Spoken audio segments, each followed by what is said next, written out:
Bachelor ಪಾರ್ಟಿಗೆ ಬಂದ್ರೆ ಈಗ ಪರಮ್ಮ ಸ್ಟುಡಿಯೋಸ್ ಇಂದ ನಂದು 2ನೇ ಸಿನಿಮಾ.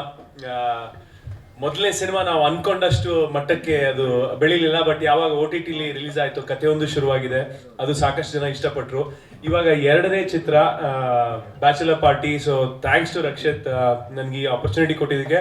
ಯಾಕೆಂದ್ರೆ ಈ ಸಿನಿಮಾನ ಖಂಡಿತ ನಾವು ಹಿಟ್ ಮಾಡ್ತೀವಿ ಅಂತ ಒಂದು ಭರವಸೆ ಇದೆ, ಆಮೇಲೆ ಒಂದು ನಂಬಿಕೆ ಇದೆ. ಜೊತೆಗೆ ಈ ಸಿನಿಮಾದಲ್ಲಿ ಯೋಗಿ ಕೂಡ ನನ್ನ ಯೋಗಿ ಇದು ನಂದು ಹಳೆ ಗೆಳತನ. ಒಂದು 16 ವರ್ಷದಿಂದ ನಾವು ಏನೇನೋ ಮಾಡಿದೀವಿ, ಸಿನಿಮಾ ಒಂದು ಬಿಟ್ಟು ಎಲ್ಲ ಮಾಡಿದೀವಿ. ಆ 16 ವರ್ಷದಲ್ಲಿ ಕಾಂಟ್ರವರ್ಸಿ ಆಗತ್ತಲ್ಲ, ಏನೇನೋ ಮಾಡಿದೀವಿ. ಮೊದ್ಲೇ ನಮ್ಮಲ್ಲಿ ಕಣ್ ಜಾಸ್ತಿ ಇದೆ ಎಲ್ಲ ಕಡೆಯಿಂದ. ಅಲ್ಲ, ನೀನ್ ಹೆಂಗಂದ್ರೂ ಇರತ್ತಲ್ಲಪ್ಪ, ನಾನೇನ್ ಹೇಳೋದೇನ್ ಬೇಕಾಗಿಲ್ಲ, ಅಲ್ಲೇ ಒಂದಿರುತ್ತೆ. ಸೊ ಎನಿವೆ, ಸೊ ಮತ್ತೆ ನಾನು ಯೋಗಿ ಜೊತೆ ಸಿನಿಮಾ ಮಾಡ್ತಾ ಇದೀನಿ ಅಂದಾಗ ನನ್ ಖುಷಿ ಆಯ್ತು. ಅಂಡ್ ಅಫ್ಕೋರ್ಸ್ ರಿಷಬ್ ಮಾಡ್ಬೇಕಾಗಿತ್ತು, ಅದು ಒಂಥರದಲ್ಲಿ ಒಳ್ಳೇದೇ ಆಯ್ತು. ಯಾಕೆಂದ್ರೆ ರಿಷಬ್ ಮಾಡಿದ್ರೆ ಬಹುಶಃ ಈ ಸಿನಿಮಾ ಯಾವ ಮಟ್ಟಕ್ಕೆ ಹೋಗ್ತಾ ಇತ್ತೋ ಏನೋ ಗೊತ್ತಿಲ್ಲ. ಯೋಗಿ ಮಾಡಿದ್ದು ನಮ್ಗೆ ಇನ್ನ ಸಂತೋಷ ಆಯ್ತು, ಬಿಕಾಸ್ ತುಂಬಾ ಕಂಫರ್ಟಬಲ್ ಆಗಿದ್ವಿ ನಾನು ಯೋಗಿ. ಯಾಕೆಂದ್ರೆ ಅವ್ನ ಗೆಳೆತನ ಇತ್ತು, ಆಮೇಲೆ ಜೊತೆಗೆ ನಾವು ಆ ಸ್ಕ್ರೀನ್ ಫಸ್ಟ್ ಟೈಮ್ ಶೇರ್ ಮಾಡ್ತಾ ಇದ್ದಿರ್ಲಿ.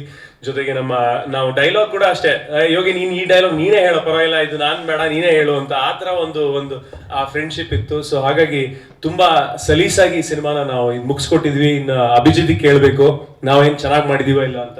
ಎಸ್, ಅದೇ ಹೇಳಿದ್ನಲ್ಲ ರಕ್ಷಿತ್ಗೆ, ಅದೇ ನಮ್ದು known Rakshit for a long time.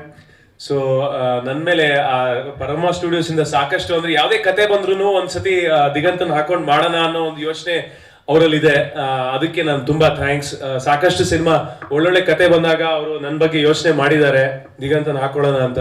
So ಅದೇ ತರ ಮುಂದೆ ಇರ್ಲಿ ಅಂತ ನಾನು ಕೇಳ್ಕೊತೀನಿ. ಅಂಡ್ ರಕ್ಷಿತ್ ಅಫ್ಕೋರ್ಸ್ ಈ ಸಿನಿಮಾಗೆ ಒಂದ್ಸತಿ ಸೆಟ್ಟಿಗೆ ಬಂದಿರ್ಬೋದು, ಅದು ಬಿಟ್ರೆ ಇನ್ ಯಾವತ್ತು ಸೆಟ್ ಕಡೆ ತಲೆನೂ ಹಾಕಿಲ್ಲ. ಏನಾದ್ರು ಅಂದ್ರೆ ಅಭಿಜಿತ್ ಕೇಳಿದ್ರೆ ಈ ಕ್ಯಾಮ್ರಾ ಬೇಕು, ಆ ತರ ಎಕ್ವಿಪ್ಮೆಂಟ್ ಬೇಕು. ನಾವು ಥೈಲ್ಯಾಂಡ್ ಅಲ್ಲಿ ಶೂಟ್ ಮಾಡ್ತಾ ಇದ್ವಿ, ನಮಗೆ ಡ್ರೋನ್ ಆಪರೇಷನ್ ಗೆ ಅಲ್ಲಿ ಯಾರನ್ನೋ ಕೇಳಿದ್ವಿ, ಡ್ರೋನ್ ಆಪರೇಟರ್ಗೆ. So he was really expensive. So ಅವಾಗ ರಕ್ಷಿತ್ ಏನ್ ಹೇಳಿದ್ರು, ಹೊಸ ಡ್ರೋನೇ ತಗೊಂಡ್ಬಿಡ್ರು, ನೀವೇ ಆಪರೇಟ್ ಮಾಡಿ ಅಂತ. ಹೊಸದ್ ಒಂದಲ್ಲ 2 ತಗೊಂಡು ಆಪರೇಟ್ ಮಾಡಿದೀವಿ ನಾವು.